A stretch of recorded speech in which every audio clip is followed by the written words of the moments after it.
And so I was like, all right, I'm going to set out and change this armed with 8th grade biology.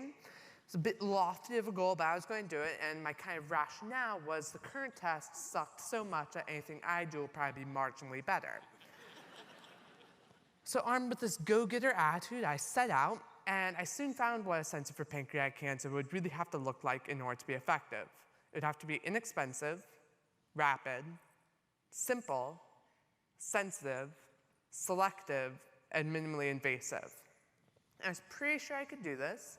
I wasn't exactly sure how, so I kept researching, and then I found why we haven't updated our test in over 6 decades. And that's because when we're looking for these cancers, we're looking at your bloodstream for these changes in protein levels. And this is particularly difficult when you're looking at these cancer patients because you have all these different proteins and you're looking for this tiny change, this tiny amount of a single protein. It's next to impossible. It's like trying to find a needle in a stack of nearly identical needles. However, undeterred due to my teenage optimism, or how some people labeled it, complete and utter ignorance of the entire field of cancer research, I continued on, and I then found a database of over 8,000 proteins that are found in your bloodstream when you have the cancer. And it was my summer break. I had nothing else to do, so I shut myself in my room and researched all 8,000 proteins. And it definitely made for some really interesting back-to-school essays. My teachers were like, oh, what did you do this summer? And all my friends were like, oh, we went to Yellowstone. And Jack, what did you do? I researched proteins.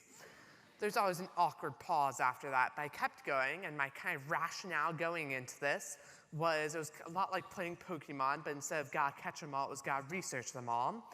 And so I just kept going, and finally, on the 4,000th try, when I was close to losing my sanity, I finally found the one protein that could work. And the name of this protein is called mesothelin. And it's just your ordinary run-of-the-mill type protein, unless, of course, you have pancreatic, ovarian, or lung cancer, in which case it's found in these very high levels in your bloodstream. But the key is that it's found in the earliest stages of the disease, when something has close to 100% chance of survival. So if you could detect this protein, you could detect the cancer when survival is at its best. But now the question was, how on earth am I going to detect this thing? And my answer came in the most unlikely places: my high school biology class, the absolute stifler of innovation. And me and my bio teacher really hated each other. I would come into her class and never pay attention because I was reading articles, and she'd steal my articles constantly. So finally, one day, tensions rose to record highs. So I decided to rebel again, like any self-respecting teenager would. And I snuck in an article on single-walled carbon nanotubes. I would show her. And essentially, these are long, thin tubes of carbon that are an atom thick, and they're 1/50,000th of the diameter of a single strand of your hair.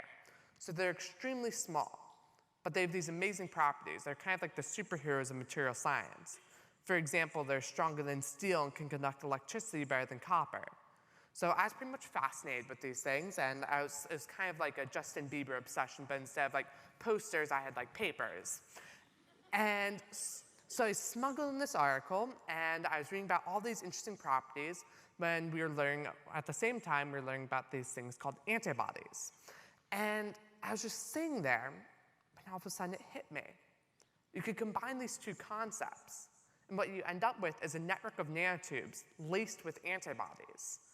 And this will essentially create a carbon substance that will only react to one specific protein because of that antibody.